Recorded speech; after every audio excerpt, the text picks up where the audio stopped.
Assalamualaikum warahmatullahi wabarakatuh. Perkenalkan, nama saya Kire Salsabila Anawai dengan NIM A1Q124039.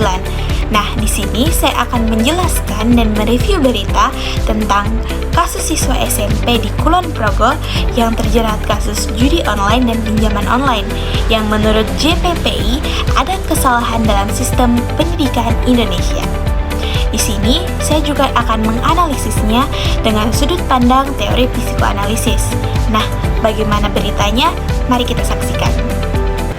Pernahkah kamu membayangkan seorang siswa SMP yang usianya masih belasan tahun terjerat utang jutaan rupiah dikarenakan judi online dan pinjaman online? Seperti itulah yang terjadi di Kulon Progo, Yogyakarta. Seorang siswa tidak masuk selama sebulan, bukan karena dia malas, tetapi dikarenakan dia merasa malu. Malu karena terjebak dalam lingkaran judi online dan hutang kepada teman-temannya. Nah, dalam hal ini, banyak orang yang langsung menyalahkan orang tuanya, sekolah, dan bahkan anak itu sendiri. Dari berita Caldera News yang diterbitkan pada 27 Oktober 2025, Jaringan Pemantau Pendidikan Indonesia atau biasa disingkat JPPI menyebutkan bahwa kasus ini sebagai kegagalan sistem pendidikan Indonesia. Sebelumnya, diketahui bahwa siswa tersebut tidak masuk sekolah selama sebulan karena merasa malu memiliki utang kepada teman-temannya. Berdasarkan hasil penelusuran Dinas Pendidikan, Pemuda dan Olahraga atau yang biasa disingkat Disdikpora Kabupaten Kulon Progo, pelajar tersebut sempat meminjam uang dari beberapa teman dengan total sekitar 4 juta rupiah untuk bermain judi online serta melunasi pinjaman online-nya. Kami mendapat laporan tentang pelajar tingkat SMP terjerat pinjaman online dan judi online. Awalnya, pelajar yang berasal dari Kokap ini tidak masuk sekolah tanpa alasan yang jelas selama 1 bulan, ujar Sekretaris Disdikpora Kulon Progo, Nur Hadianto. Ia juga menambahkan bahwa siswa tersebut akhirnya mengaku malu untuk kembali ke sekolah karena terlilit utang. Penyebabnya karena takut tidak bisa membayar uang yang dipinjam dari teman-temannya. Uang itu juga digunakan untuk membayar pinjaman online yang digunakan untuk judi online, yang kurang lebih sekitar 4 juta rupiah yang dipinjam dari teman-temannya. Lanjut Nur. Pihak Dinas Pendidikan juga menyebutkan hal ini bukan kasus tunggal. Fenomena anak sekolah yang terjerat pinjaman online dan judi digital makin sering muncul.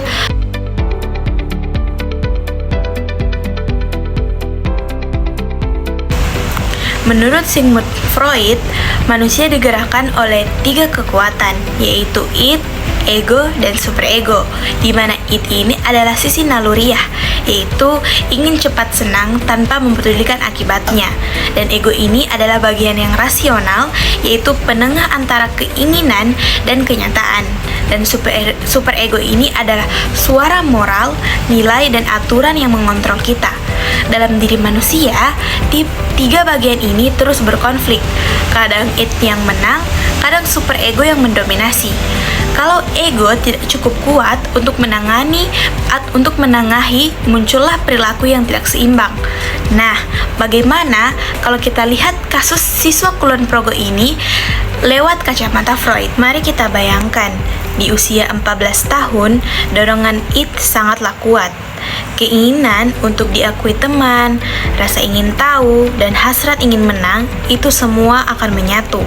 Ketika anak melihat temannya bisa mendapatkan uang lebih cepat melalui judi online, dorongan itu muncul dan mulai menggoda.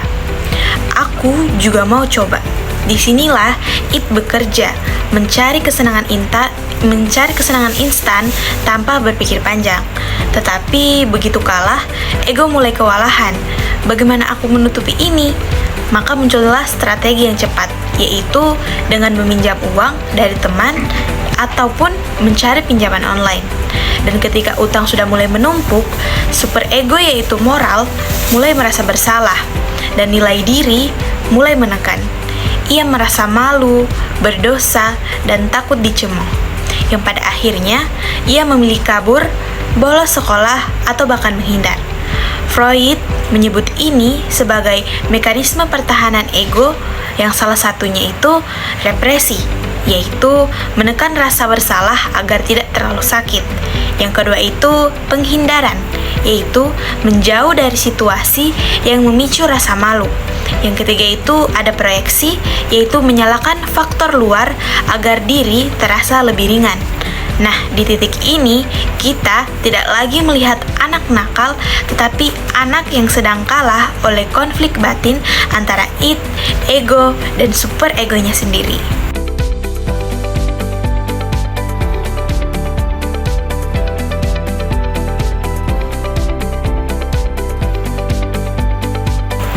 JPPI menyebut kasus ini sebagai kegagalan dalam sistem pendidikan dan pengasuhan karakter.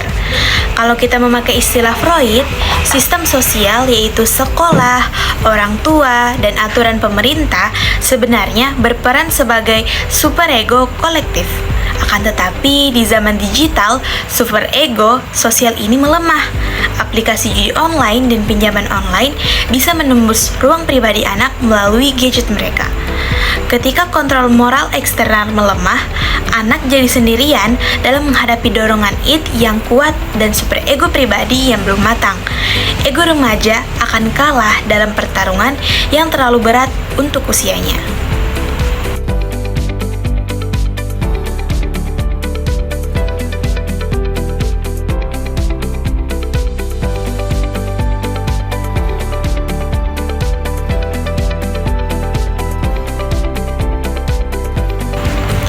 Tapi, kita juga harus hati-hati. Teori Freud memberi kita kedalaman, akan tetapi bisa terlalu individualistik. Kasus ini tak hanya soal bawah sadar, tetapi juga lingkungan sosial, yaitu tekanan ekonomi, budaya digital, dan teman sebaya yang jadi tolak ukur harga diri.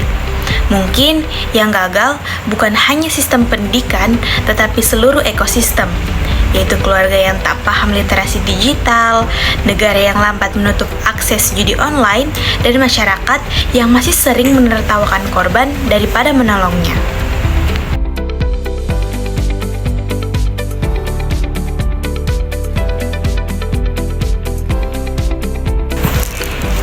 Akan tetapi, jika kita melihat dari sudut pandang guru bimbingan konseling atau pendidik, kasus ini mengingatkan kita bahwa tugas kita bukan hanya sekedar memberi nasihat moral, akan tetapi mendengarkan cerita batin anak.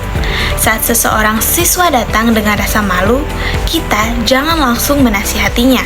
Akan tetapi, kita harus memahami dulu konflik apa yang ia alami. Mungkin ia sedang berjuang dalam menahan pertarungan id, ego, dan superego yang ada dalam dirinya.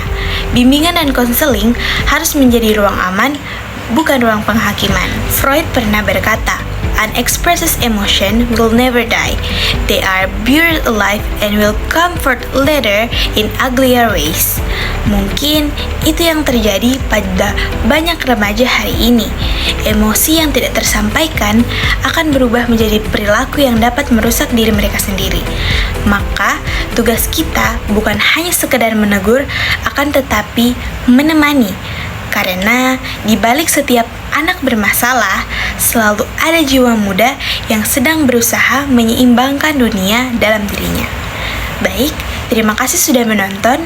Mari kita renungkan bukan siapa yang salah, tetapi bagaimana kita bisa lebih manusiawi dalam memahami.